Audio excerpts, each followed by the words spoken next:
అందరూ తలలో ఉంచినట్టయితే ప్రార్థన చేసుకుందామండి. ప్రేమ కలిగిన మా ప్రియ పరలోకపు తండ్రి, ఘనమైన శ్రేష్టమైన ఉన్నతమైన నామన వందనములు చెల్లిస్తున్నాం నాయన. ఇప్పటి వరకు తొలి పలుకులుగా తండ్రి మీ కుమారుని ద్వారా ఎన్నో మాటలు విన్నాం తండ్రి. మరి రెండవసారి తండ్రి మీ మాటలు వినిపించడానికి నిలబడి ఉన్న నన్ను ఆత్మ సహాయాన్ని అందించమని కోరుతూ వెంటనే మీ పిల్లలకు సాత్వికమైన మంచి మనస్సును అనుగ్రహించమని కోరు క్రీస్తు ఉన్నతమైన నామని ప్రార్థన సమర్పిస్తున్నాను తండ్రి. ఆమె కుడి వచ్చిన మీకు అందరికీ క్రీస్తు నామంలో అందరినీ శుభములు తెలియజేస్తున్నాను. రెండవసారిగా మరికొన్ని మాటలు వినటానికి సిద్ధపడదాం. అంటే దయచేసి మీ మనస్సులని, దేహాలైతే ఆల్రెడీ ఇక్కడ ఉన్నాయి, మీ మనస్సుని దేవుని వైపు, దేవుని మాటల వైపు మళ్లించవలసిందిగా కోరుకుంటున్నాను. ఈ నూతన సంవత్సరంలో ప్రతి మనిషికి ఆయుష్కాలం అన్నది ఇప్పటి వరకు 20 సంవత్సరాలు కలిగిన వాళ్ళు ఉన్నారు, 30 ఏళ్లు కలిగిన వాళ్ళు ఉన్నారు, 40 ఏళ్లు 50 ఏళ్లు కలిగిన వాళ్ళు కూడా ఉన్నారు. ఈ నూతన సంవత్సరంలో ఇప్పటి వరకు మనం బ్రతుకుండటం అన్నది దేవుడిచ్చినటువంటి ఆయుష్కాలంలో మరొక సంవత్సరాన్ని పెంచుకుని మనం ముందుకు వచ్చాం. దీనిని మీరు ఆలోచించగలిగి ఇలా కాలాన్ని దేవుడు మన జీవితాలలో ఎందుకు రప్పిస్తున్నాడు? ఎక్కడైతే మనుషుల ఆలోచనలు, లోకంలో ఉన్న వాళ్ళ ఆలోచనలు ఎక్కడైతే ఆగిపోతాయో అక్కడే బైబిల్ ప్రారంభమవుతుంది. ప్రతి మనిషి నేను ఎందుకు పుట్టాను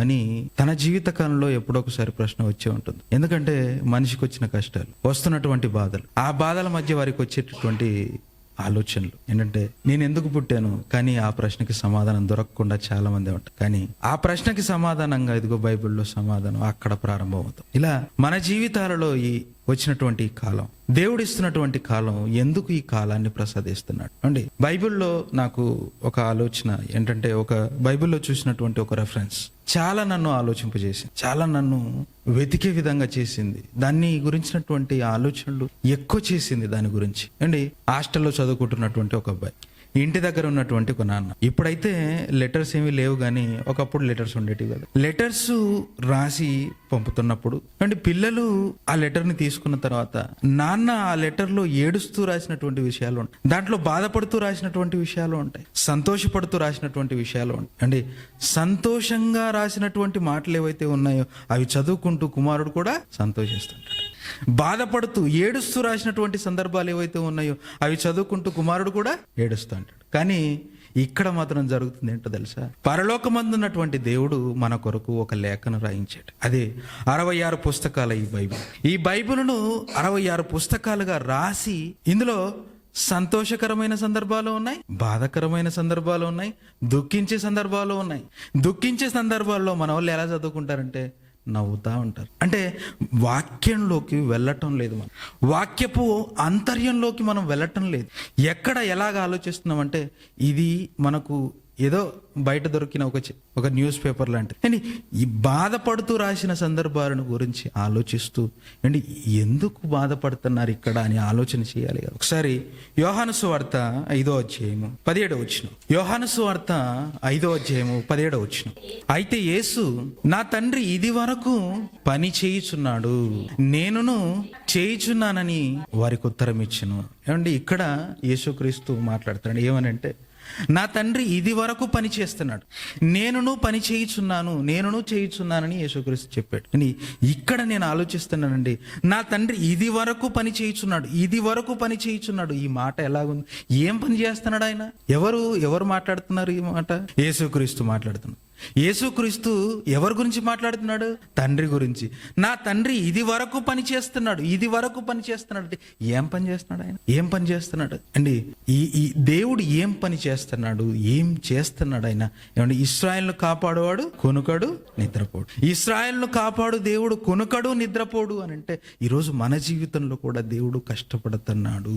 ఎలా కష్టపడుతున్నాడు? దేనికోసం కష్టపడుతున్నాడు అంటే చాలా ఆలోచన చేస్తే ఇదిగో కాలాలను రప్పించటంలో కష్టపడుతున్నాడు దేవుడు. కాలాన్ని రప్పించటంలో దేవుడు కష్టపడుతున్నాడు. ఎందుకు కాలం? దేనికోసం కాలం? ప్రతి సంవత్సరం మనకు గడవాలిగా, ప్రతి సంవత్సరం మన జీవితంలో రావాలిగా. అంటే కాలం, కష్టం రప్పించటం. అంటే భూమి మీద మనకి ఎన్ని కాలాలు ఉన్నాయి? ఎన్ని సీజన్స్ ఉన్నాయి? 3 సీజన్లు ఉన్నాయి. ఏంటి? వర్షాకాలం, ఎండాకాలం, చలికాలం. అంటే ఈ 3 కాలాలు దేవుడు రప్పిస్తున్నాడు, కాలాలను రప్పిస్తున్నాడు. భూమి ఎక్కడుందంట? శూన్యంలో ఉందంట. కానీ మనిషిలో కొటేషన్ ఎలా ఉంటుంది? మీసాల మీద నిమ్మకాయ నిలబెట్టాలట, మీసాల మీద నిమ్మకాయ. కానీ శూన్యంలో భూమిని వేలాడదీశాడు. శూన్యంలో భూమిని వేలాడదీస్తూ ఒక దినం మనకు రావటానికి ఏం జరుగుతుంది? అది తన చుట్టూ తిరుగుతుంది. పరిభ్రమణ కాలాలు దానికి ఉన్నాయి. భూమి తన చుట్టూ తాను తిరగడానికి 24 గంటలు, భూమి తన చుట్టూ తాను తిరగడానికి ఒక గంటకి 1,00,000 కిలోమీటర్ల వేగంతో తిరుగుతుంది. ఒక నిమిషానికి 1000 కిలోమీటర్లు అంటే ఎంత వేగం దాటిది? ఆ తర్వాత సంవత్సరం రావాలంటే ఈ భూమి ఒకటి తిరిగితే సరిపోతుందా? కాదు. భూమి చంద్రుడి చుట్టూ తిరగాలి. భూమి చంద్రుడి చుట్టూ తిరగటానికి పట్టే రోజులు 30 రోజులు. భూమి చంద్రుని చుట్టూ తిరగాలంటే 30 రోజులు. భూమి చంద్రుడు కలిసి సూర్యుని చుట్టూ తిరగటానికి 365 రోజులు అండి. దీన్ని తిప్పటానికి ప్రతి దినము దేవుడు కష్టపడతాడు. దేవుడు కష్టించి శ్రమతో ఇదిగో కాలాన్ని రప్పిస్తాడు. కానీ భూమి మీదకి వచ్చినటువంటి మనిషి ఏం చేస్తున్నాడో తెలుసా? Time pass. కాలాన్ని వృధాపరచుకోవటం, కాలాన్ని వ్యర్థం చేయటం. అండి ఈరోజు వాక్యం వినటానికి ఏమండి 30 నిమిషాలు చెప్పండి సరిపోతుంది, 10 నిమిషాలు చెప్పండి సరిపోతుంది. దేవుడు మన జీవితంలో ఇన్ని గంటలు, ఇన్ని సంవత్సరాలు, ఇన్ని నెలలు దేవుడు మనకు ప్రసాదిస్తున్నప్పుడు ఇదిగో దేవుడికి ఇవ్వటానికి ఎందుకు 10 నిమిషాలు అంటున్నారు? ఎందుకు అర్ధగంట అంటున్నారు? ఎందుకు గంట సేపు అంటున్నారు? వాక్యం ఈ రోజంతా చెప్పండి అని అంటున్నారు. ఎవరైనా వినటానికి ఇష్టమే పట్టరు, వాక్యాన్ని వినటానికి ఇష్టమే లేదు. ఆ దేవుడు అక్కడెందుకున్నాడు? ఈ భూమి మీద మనల్ని ఎందుకు పెట్టాడు? అంత దూరంగా దేవుడు ఎందుకున్నాడు? ఈ లేఖనాలను ఎందుకు రాయించి మన చేతిలో పెట్టాడు అని ఆలోచన చేస్తున్నామా? లేదంటే ఆ దేవుడు ఎక్కడున్నా పర్వాలేదు, ఆ దేవుని నుంచి వచ్చే ఆ కాలాలు కావాలి, ఆ దేవుని నుంచి వచ్చే పంటలు కావాలి అండి. ఈ సంవత్సరాలు మనుషుల జీవితాల్లో గడిచిపోతున్నప్పుడు దేవుని బాధ కనబడతానే ఉంది. అండి పండగ వచ్చిన ప్రతిసారి ఏదో క్రిస్టమస్ కానీ, జనవరి కానీ, ఇంకా ఈ పండుగలు వచ్చినప్పుడు ఏం జరుగుతుందో తెలుసా? ప్రతి సంవత్సరము పాపంతోనే ముగుస్తుంది, పాపంతోనే పండుగ మునుస్తుంది, పాపంతోనే సంవత్సరాలు గడుస్తున్నాయి. నేను అర్థం చేసుకుంటే అండి క్రిస్టమస్ వచ్చిందంటే ఏమండి క్రిస్టమస్ ఈ తెలుగు రాష్ట్రాల్లోనే చేస్తారా? ప్రపంచమంతా చేస్తారా? ఏ పండగ చేసినా ఇక్కడే చేస్తారు. మనం చేసుకునే పండుగలు ప్రతి దేశానికి ఆయా దేశాల్లో వారికి ఉన్నటువంటి ఓన్ పండుగలు ఉన్నాయి. కానీ ప్రపంచమంతా చేసే పండుగ అంటే క్రిస్మస్ లోనే పాపం ఎక్కువ జరుగుతుంది. హ్యాపీ న్యూ ఇయర్ ఎంత జరుగుతుంటది కదా, ఇది కూడా అందరూ పండుగ చేస్తున్నారు, దాంతో పాపం కూడా చేస్తున్నారు. అంటే పాపం ఎక్కువ జరిగే పండుగలేవి క్రిస్టమస్. ఇదేంటి వ్యతిరేకంగా మాట్లాడుతున్నారు మీరు? అంటే యేసుక్రీస్తు వచ్చినందుకు సంతోషపడద్దా? కొత్త సంవత్సరం వచ్చినందుకు సంతోషపడద్దా? అంటే సంతోషపడు. ఎప్పుడైనా దేవుని కోణంలో సమాజాన్ని చూడాలి, దేవుని దృష్టితో సమాజాన్ని చూడాలి.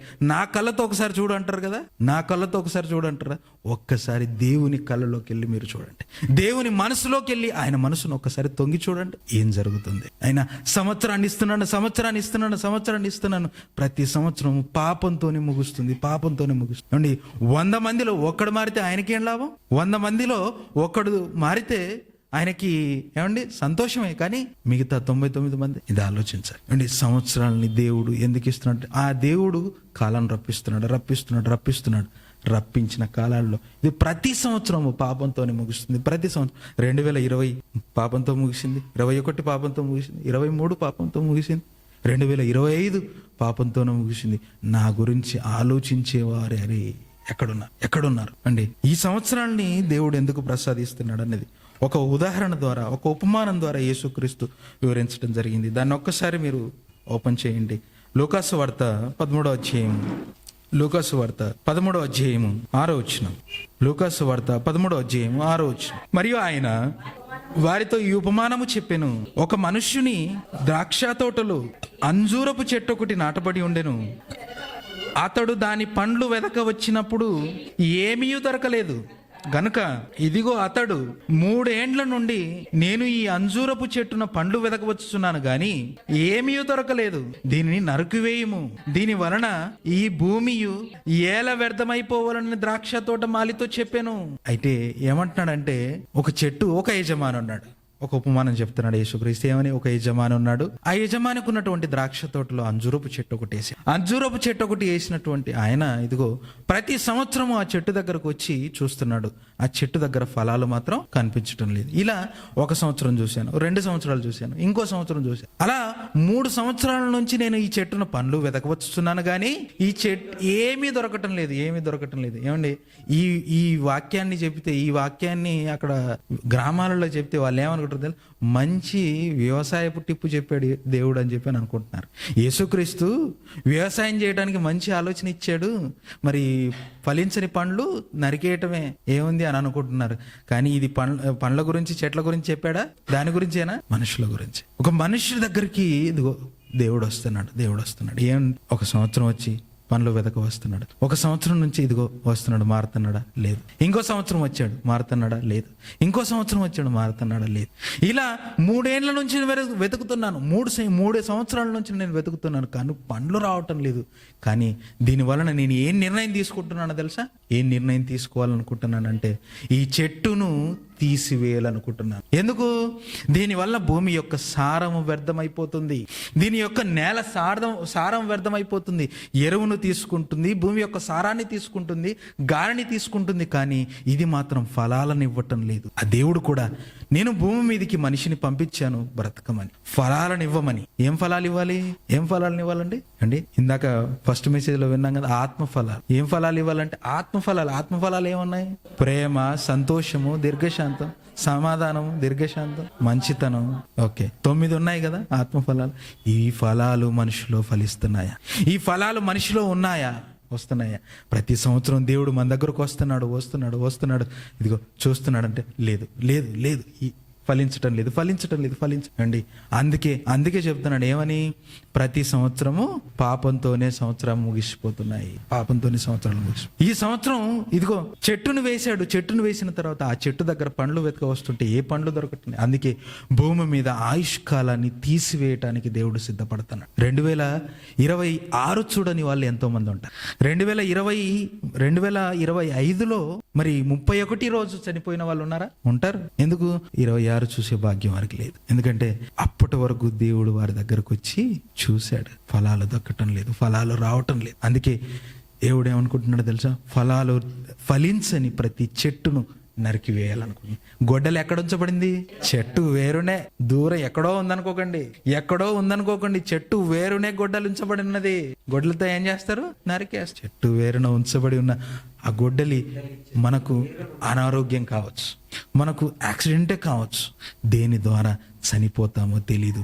దేవుడు మాత్రం ప్రతి సంవత్సరాన్ని ఎందుకు ఇస్తున్నాడు? ఇది కింద చదవండి. అయితే వాడు, అయ్యా నేను దాని చుట్టూ త్రవ్వి ఎరువు వేయు మట్టుకు ఈ సంవత్సరము కూడా ఉండనిమ్ము, అది ఫలించినా సరే, లేని ఎడల నరికి వేయుమని అతనితో చెప్పాను. అయ్యా యేసుక్రీస్తు ఏమంటున్నాడంటే, యజమానితో తోటమాలి ఏమంటున్నాడంటే, అయ్యా నేను ఈ సంవత్సరం ఉండనియండి, ఈ చెట్టుని ఈ సంవత్సరం ఉండనియండి, దీని చుట్టూ నేను తవ్వి ఇదిగో ఎరువు వేస్తాను, నీరుని పెడతాను, దానికి కావలసినటువంటి మరి మందులు ఏవైతే అవి నేను ఇస్తాను.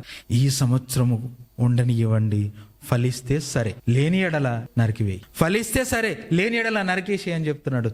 ఇప్పుడు సంవత్సరం రావటానికి యేసుక్రీస్తు చేస్తున్నటువంటి విజ్ఞాపన దేవుడి దగ్గర ఏంటో తెలుసా? ఏమని? ఈ ఒక్క సంవత్సరం ఇవ్వండి ప్రభువా, తండ్రి ఇదొక్క సంవత్సరం ప్రసాదించండి, ఇదొక్క సంవత్సరం ఇవ్వండి, ఎరువు వేస్తాను. ఏమెరువు? వాక్యం. ప్రతి సంవత్సరం దేవుడు మన దగ్గరికి ప్రతిరోజు ఇదిగో ప్రతి ఆదివారం యూట్యూబ్లో వాక్యాన్ని వినే అవకాశం, దేవుడు ఇన్ని అవకాశాలను ప్రసాదిస్తున్నప్పుడు ఇదిగో దేవుడు వాక్యాన్ని అందిస్తున్నాడు. సేవకులను, ఎంతో మంది సేవకుల్ని రప్పిస్తున్నాడు మన దగ్గరికి, వాక్యాన్ని చేస్తున్నాడు. ఇవన్నీ రప్పిస్తున్నప్పుడు, వినిపిస్తున్నప్పుడు ఇదిగో ఎరువు వేస్తున్నాడు. మనం ఫలించాలని, బ్రతకాలని, ఫలించాలని తన వాక్యాన్ని, తన మనసులో ఉన్నటువంటి ఈ లేఖనాల్లో ఉన్నటువంటి మాటల్ని దేవుడు వినిపిస్తున్నప్పుడు మారతారు. ఈ సంవత్సరం కూడా ఉండని యేసుక్రీస్తు తండ్రి దగ్గర విజ్ఞాపన చేస్తూనే ఉన్నాడు. బ్రతకాలని, మనకు బ్రతుకుని ఇచ్చిన తర్వాత ఏం చేస్తున్నారంటే ఇదిగో ఎరువు వేసిన తర్వాత కూడా ఫలించని చెట్లు అనేకులుగా ఉన్నారు. వారిని ఏం చేస్తారో తెలుసా? నరికి వేస్తారు. దేవుడు నరికేయటానికి సిద్ధపడుతున్నాడు, తీసివేయటానికి సిద్ధపడుతున్నాడు, అంటే జీవితాలని ముగించడానికి సిద్ధపడుతున్నాడు. ఫలించని ప్రతి చెట్టు నరికివేయబడటానికి సిద్ధంగా ఉంది. మీరు ఆలోచన చేయండి. సంవత్సరాలు మారుతున్నప్పుడు ఏమండి, దేవుని దీర్ఘశాంతం కనబడుతుంది. సంవత్సరం మారుతున్నప్పుడు పాపం చేసిన వాడికి నెక్స్ట్ సంవత్సరం ఎందుకు? పాపం చేస్తున్న వాడికి ఇంకో సంవత్సరం ఎందుకు? ఏమండి, పని చేయని వానికి కూలీ ఎందుకండి? ఎందుకు? ఊరికి రోడ్డు మీద పోతున్న కూలీలను పిలిచి డబ్బులు ఇస్తారా మీరు? ఆహారం పెడుతున్న వెళ్తున్నారా? అలాగా పని చేయని మనకి ఆహారం ఎందుకండి? దేవుడు కాలాలను రప్పిస్తున్నాడు, ప్రేమను ఇస్తున్నాడు, చూపిస్తున్నాడు. ఇంత కష్టపడి శ్రమించి నేను కాలాన్ని రప్పిస్తున్నప్పుడు, కొనకకుండా నిద్రపోకుండా మీకోసం, ఇదిగో నీకోసం ఇంత కష్టపడుతున్నప్పుడు, ఇదిగో నేనెందుకు ఇంకొక సంవత్సరాన్ని ఇవ్వాలి అండి? మన జీవితాల్లో మనకి ఇది న్యాయం అన్నప్పుడు దేవునికి న్యాయం కాదా ఇది? మన జీవితంలో కష్టపడిన వాడికి జీతం ఎందుకు అని మనం అనుకున్నప్పుడు, ఇది మనకు న్యాయమైనప్పుడు దేవుని దృష్టిలో ఇది న్యాయం కాదా? న్యాయమైనదే దేవుడు చేయడానికి సిద్ధపడుతున్నాడు. అయినా మనం ఏమైనా మరి పవిత్రంగా బ్రతుకుతున్న వాళ్ళమా? బాప్తీసం తీసుకున్న తర్వాత కూడా అక్కడొక కాలు ఇక్కడొక కాలు, ఆ వెళ్తున్న రెండు పడవల్లో అవతల కాలు యువతల కాలు, అవతల కాలు యువతల కాలు వేసే బ్రతుకుతాడా? ఎప్పుడో ఒకసారి మునిగిపోవటానికి సిద్ధమవుతుంది అండి. రెండు పడవల మీద ప్రయాణం మంచిదిగా. అలాగే అండి దేవుడు దీర్ఘశాంతాన్ని చూపిస్తాడు. పాపం చేస్తున్నా ఈ సంవత్సరం మారుతారు. ప్రతి మనిషి జీవితంలో దేవుడిస్తున్నటువంటి ఈ సంవత్సరం అన్నది దయాకిరీటం అన్నాడు. కీర్తన 65 అధ్యాయం 11 వచ్చింది. కీర్తనల గ్రంథము 65 అధ్యాయం 11 వచ్చింది. సంవత్సరమును నీ దయా కిరీటమును ధరింపజేసి ఉన్నావు, నీ జాడల సారం వెదజల్లుచున్నవి. ఏమండి, సంవత్సరమును దయా కిరీటము సంవత్సరాలని కిరీటంగా దేవుడు మనకు ప్రసాదిస్తున్నాడు. చూసారా? 30 ఏళ్ళు మనకు గడిచిపోయాయి, 40 ఏళ్ళు మనకు గడిచిపోయాయి అంటే 40 ఏళ్ళుగా ఇదిగో నీకు కిరీటాన్ని ధరింపజేస్తున్నాడు తండ్రి. నువ్వు బ్రతకాలని, నిలబడాలని, ఇంకో సంవత్సరం నువ్వు మారాలని. 30 ఏళ్ళు ఇదిగో 2026 అన్నది ఇదిగో ఒక సంవత్సరం, ఒక దయాకిరీటం మీకు ధరింపజేసి 2026 సంవత్సరం అన్నది ఈ దయాకిరీటం దేవుడు మనకు ప్రసాదించినప్పుడు మనము క్యాలెండర్లు మార్చడం కాదు, క్యారెక్టర్లు మార్చుకోవాలి, గుణం మార్చుకోవాలి. తేదీలు మారటం కాదండి, ఇదిగో మనస్సు మారిపోవాలి. అంటే చాలా మంది ప్రతి సంఘంలో ఇదిగో క్యాలెండర్లు పంచుతూ ఉంటారు. తీసుకోండి 2025 అయిపోయింది, 2025 అయిపోయింది, కానీ 2026 వచ్చింది. క్యాలెండర్ తీసుకోండి. అంటే తేదీలు మార్చినంత మాత్రాన ఏం జరుగుతుంది? ఏమీ జరగదు. కానీ దేవునికి రావలసిన లాభం, దేవునికి రావలసిన ఘనత మన ద్వారానే వస్తుంది. మనసులు మార్చుకోవటం ద్వారానే వస్తుంది. ప్రతి మనిషి దగ్గరికి వెళ్ళి వాక్యాన్ని వెదజల్లుతానే ఉన్నాడు. ఆత్మరూపిగా వెళ్ళి ఇదిగో ప్రతి మనిషికి ఇదిగో సేవకుల ద్వారాను ఎంతో మంది దేవుని దాసులు ఎంతో మంది ఉన్నారు, వారి ద్వారా వాక్యాన్ని అందిస్తానే ఉన్నాడు దేవుడు. ఇది మీరు ఆలోచన చేయండి. సంవత్సరాలు గడుస్తున్నప్పుడు ఇదిగో మన జీవితాలలో మరొక సంవత్సరం తరిగిపోతుంది అని ఆలోచించండి. కాలం తరిగిపోతుంది, ఆయుష్కాలం కరిగిపోతున్నటువంటి ఈ కాలంలో ఆయుష్కాలం తగ్గుతున్న కొద్దీ మనిషి గొప్పవాడవ్వాలి. కానీ అంటే ఇంకా దరిద్ర స్థితిలోనికి మనం వెళ్ళాలి, ఇంకా పాపంలోకి మనం వెళ్ళకూడదు. కాలం మనిషి పెరుగుతున్న కొద్దీ బుద్ధి పెరుగుతుందా లేదా?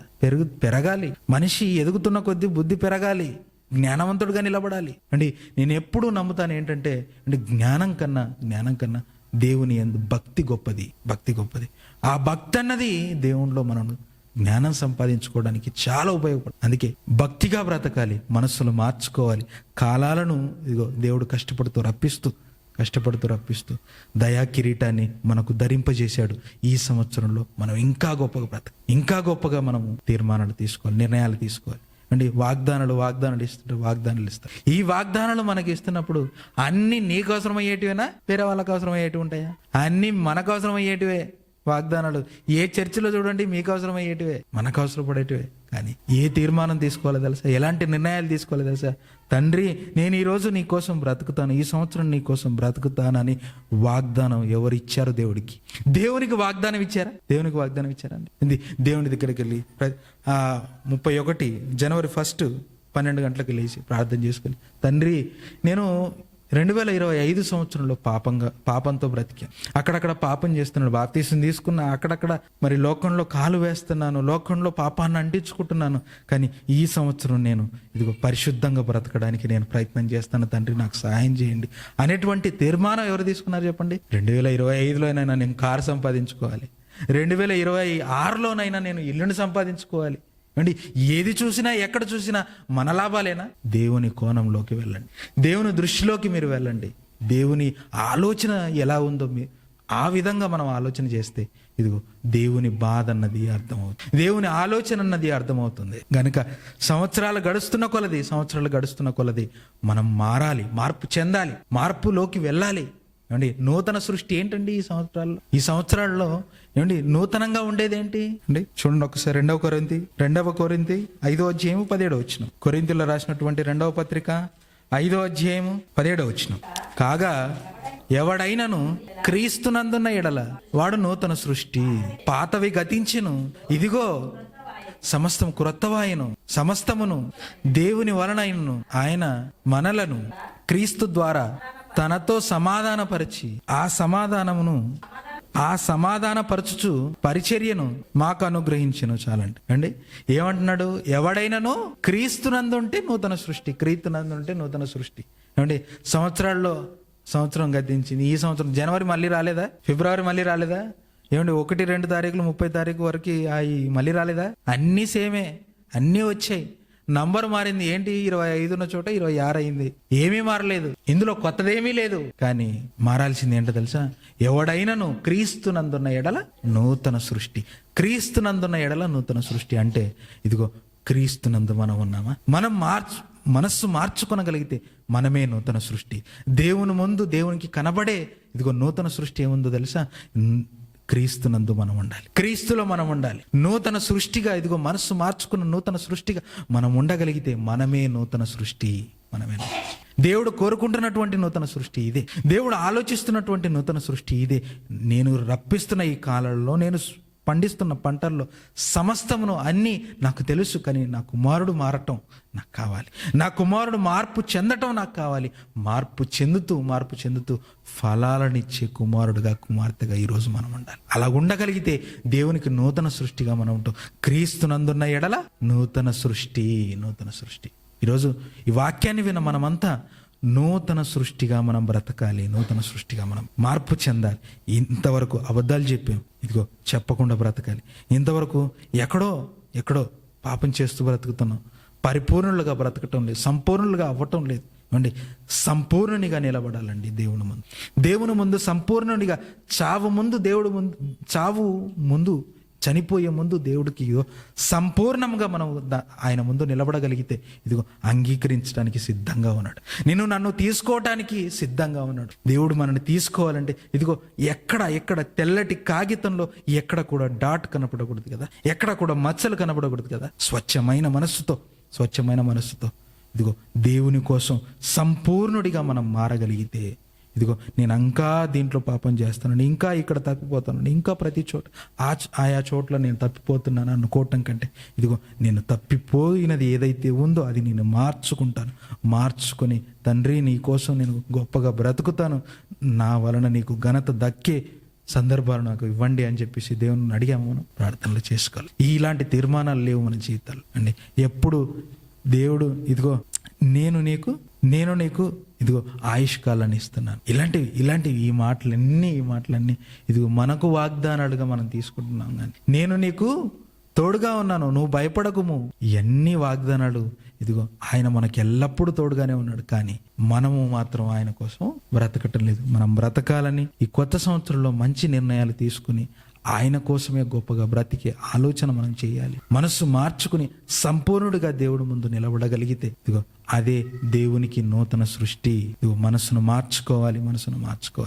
కాలం ఎప్పుడు అయిపోతుందో తెలియదు. మన జీవితంలో 2027 ఉందో లేదో తెలియదు. 27 ఈరోజు 27లో మనం మాట్లాడగలుగుతామో లేదో తెలియదు. నేనే ఉండకపోవచ్చు, మీరే ఉండకపోవచ్చు. కాబట్టి ఇప్పుడే, ఈ సంవత్సరమే, ఈ రోజే మనస్సు మార్చుకొనగలిగితే దేవుడు మనని అంగీకరిస్తాడు. దయచేసి ఈ మాటలు మీ హృదయంలో పెట్టుకుని ఫలించవలసిందిగా కోరుకుంటూ మరి ఈ మాటలు ముగిస్తున్నాను. దయచేసి తరలి వంచండి, ప్రార్థన చేద్దాం. ప్రేమ కలిగిన మా ప్రియ పరలోకపు తండ్రి, ఘనమైన శ్రేష్టమైన ఉన్నతమైన నామమున వందనములు చెల్లిస్తున్నాం తండ్రి. ఇప్పటి వరకు మీరు రాయించినటువంటి గ్రంథంలో తండ్రి సంవత్సరాలను మీరు ప్రసాదిస్తున్నప్పుడు తండ్రి దయా కిరీటంగా మాకు ప్రసాదిస్తున్నారని, ఈ సంవత్సరం మా జీవితంలో వచ్చిందంటే మరింత సంపూర్ణతని తండ్రి మేము సంతరించుకోవాలని మీరు కోరుకున్నటువంటి ఆశ, ఆలోచన తండ్రి, మీ ఆలోచనలోకి మేము వచ్చి చూడగలిగితే తండ్రి పరిస్థితి ఏంటో మాకు అర్థమవుతుంది. ఇంతవరకు మేము ఏవైతే మాటలు విన్నాము తండ్రి ఫలించలాగిన సహాయం చేయండి. విన్న ప్రతి బిడ్డను జ్ఞాపకం చేసుకోండి. వారికి కావలసినటువంటి పరసంబంధమైనటువంటి దీవెనలు ప్రసాదించండి. అయినా ప్రతి ఒక్కరూ విడిచిపెట్టకుండా ఈ మాటలు వారి హృదయంలో ఫలింపచేయులాగిన సహాయం చేస్తారని కోరుకుంటూ క్రీస్తు ఉన్నతమైన నామని ప్రార్థన సమర్పిస్తున్నాను తండ్రి. ఆమేన్. అందరికీ వందనాలండి.